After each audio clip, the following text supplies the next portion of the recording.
Hello everyone, welcome to Gaming with Big Green, and we're here in Land of Jails and we're looking at the ladies, and we're going to dive in and cover a couple of the girls in this game because they are very important, and then we were going to cover the guys in another video.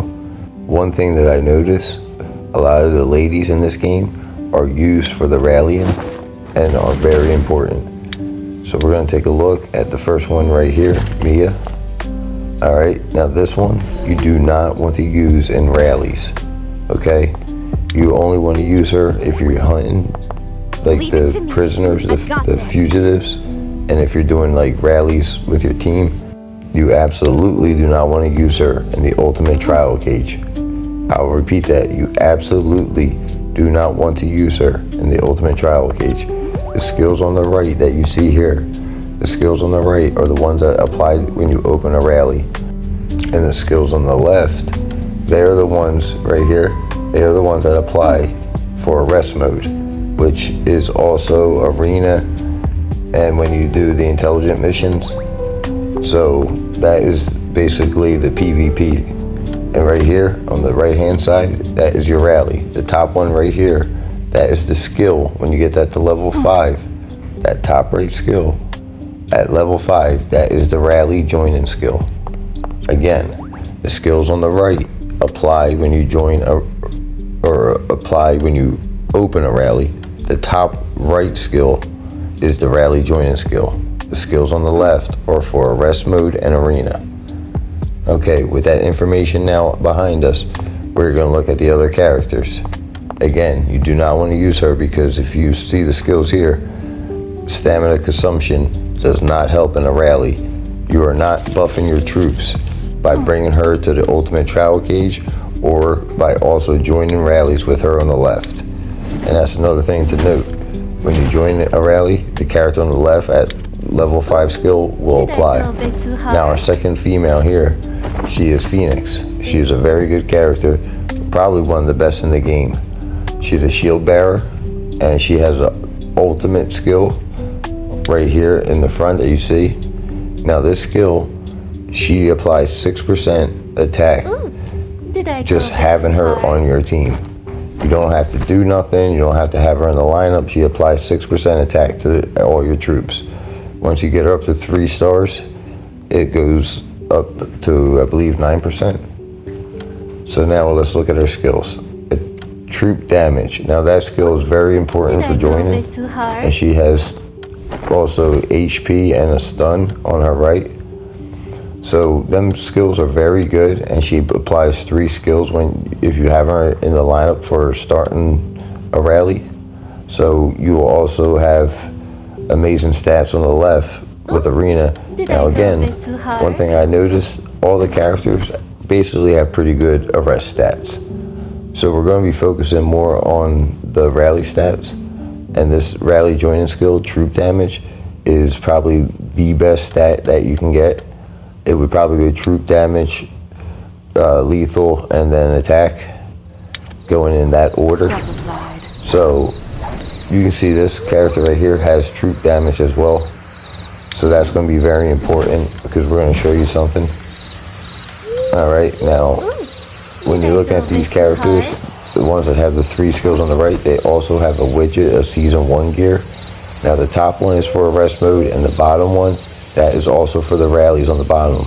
So her skill only applies for single combat, it does not apply for rallies. So that's basically when you're going against fugitives, her skill is applying right there.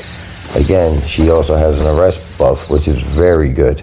So she is also in arrest mode. She's a very good shield bearer, but she does not really impact too much in the rallies. I mean, she's good to use in rallies. She's way better than the Tin Man character, the robot looking guy, right there in the middle.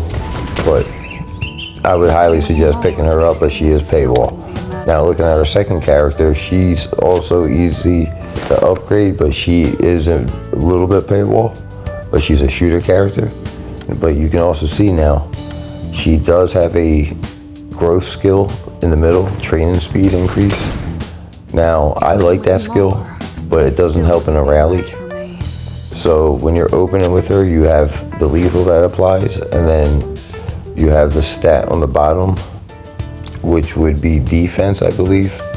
So, yep, troop defense. All right. So now she has lethal and troop defense. And now we're going to take a look at her season 1 gear, the widget gear. Alright, now if you see here, her rally skill, it does apply to the rally, but it's only a 4% increase of defense. So that means that when you open a rally with her, even with her being a legendary character, you're only bringing 19% defense and lethal to the rally. So it's really not really great stats to bring her. I mean, it's not bad. I mean, she is a really good character to bring to a rally. She's amazing in arrest mode. Absolutely amazing, and especially with the season 1 widget gear. But I'm going to show you something that might change your mind with these characters. But again, this is totally subjective. You guys can build your characters and rallies how you guys want, but this is one thing that I'm seeing. So we're gonna look at this girl real quick. So her arrest stats are really good. Now she has this skill right here, troop attack increase.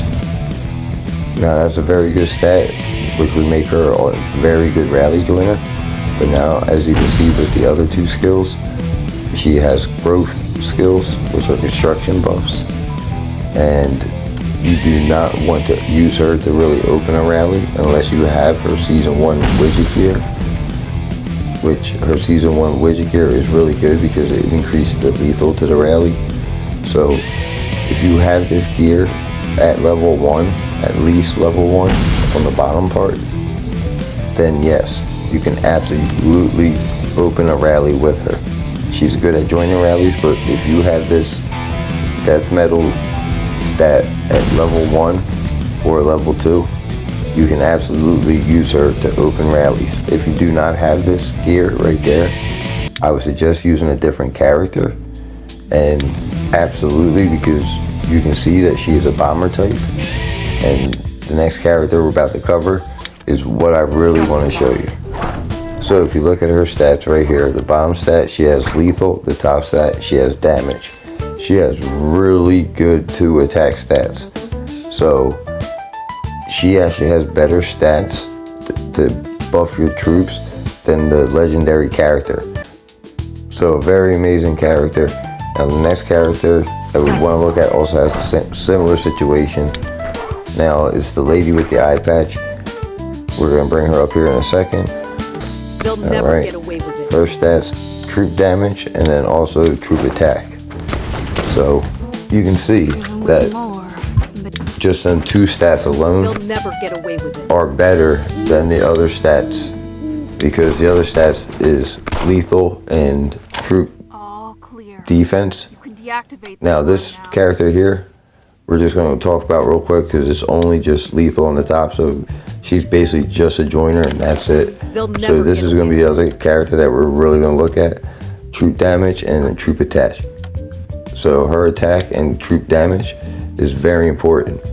So her, again, lethal, and the bottom one is defense, and with her widget she's only applying defense, so it's 19% defense. So the other shooter actually does more for your troops than she actually does. So again, just because they're legendary characters doesn't mean that they're better in a rally to open with than the actual 2 characters we just talked about. The girl with the eye patch and the Night Spectre girl, the girl with the little black mask. These 2 characters are absolutely in consideration for opening rallies. If you just look at their stats, I mean, it says it all. Who else are you going to use? The cowgirl that gives lethal and defense, when you can have the girl that with the eye patch to increase attack and damage. I mean, you can get 2 attacks buffs opposed to the 1. So really look at these characters, understand the stats, and again, the stats on the right hand side are the stats that are going to apply. Now this character here, again, look at the stats on the right. She does not really bring nothing to a rally, so you do not want to use her for a rally. She would be like another Mia. She's good in arrest mode, that's it, but again, the stats right here are not for rallies. So again, you got to really read these characters. This the stats on the right. The top right one at level 5 is going to be the stat that applies when you join a rally. So you have to get that skill on the top right to get to level 5. Now these two are another niche. I mean, they basically just apply an attack buff to the rally of a beast or something. They're not really too important. You don't really want to put too much stock into them. Like I said, you really want to try to figure out who you're going to open rallies with, put your work into them, and also try to have a couple rally joiners to help your team. And again, just because they're legendary characters doesn't mean that they're the best, especially Mia. You do not want to use her, especially trying to attack for like a development center and stuff like that. If you bring Mia to a development center, you're just basically showing people that you do not understand this game. I mean, it's a joke to bring Mia to a rally for a development center. I mean, especially when there's so many characters that will apply at least one buff to bring a character that brings no buff. So again, look and read these things really well. You can get pretty far just by understanding the text, because again, knowing how this applies in a rally is very important, and you have to have the skill at level 5 for the rally joining skill to apply. And again, if you join with a duplicate character, once you have a rally joining skill, the duplicate character runs at 66% effectiveness, so you want to spread them characters around. So I hope this helps people. Y'all have a wonderful day. More's coming. Have a good one.